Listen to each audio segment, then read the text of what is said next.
ये कहानी वाकई बहुत दिल को छू लेने वाली है। यह न केवल सब्र और इबादत की अहमियत बताती है, बल्कि ये भी दिखाती है कि एक इंसान का किरदार दूसरों की जिंदगी कैसे बदल सकता है। शाम ढलने लगी थी। सूरज आहिस्ता आहिस्ता पश्चिम दिशा में छुप रहा था और उसकी सिंदूरी किरणें रेलवे स्टेशन की लोहे की पटरियों पर सुनहरी लकीरें खींच रही थीं। ये रमज़ान का मुक़द्दस महीना था। दिन भर की तपती धूप के बाद अब फिजा में एक अजीब सा सुकून और ठंडी हवा का झोंका महसूस हो रहा था। स्टेशन पर चहल पहल बरकरार थी।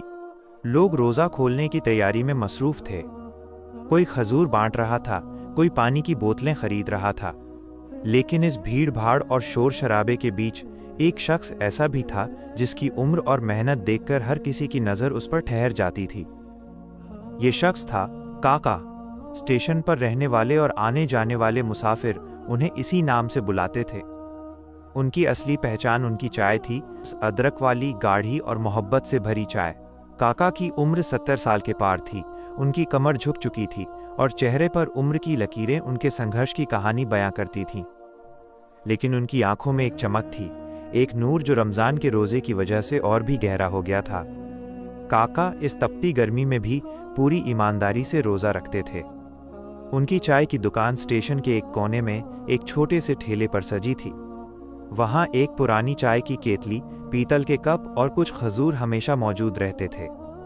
अजान से कुछ वक्त पहले काका अपने ठेले के पास एक पुरानी चादर बिछाते और अपने सर पर एक टोपी ठीक करते।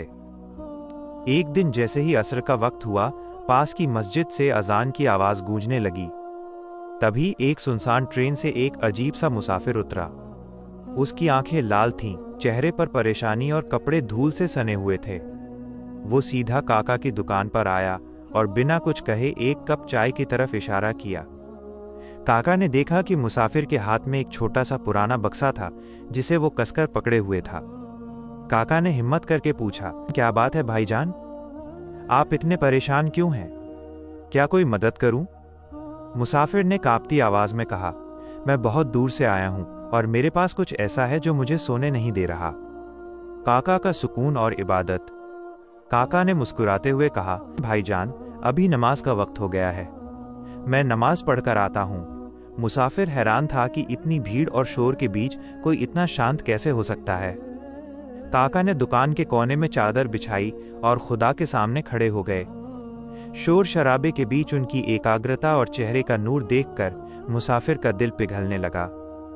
रात गहरी हुई। जैसे ही काका नमाज से फारिग हुए, मुसाफिर ने बक्सा खोला।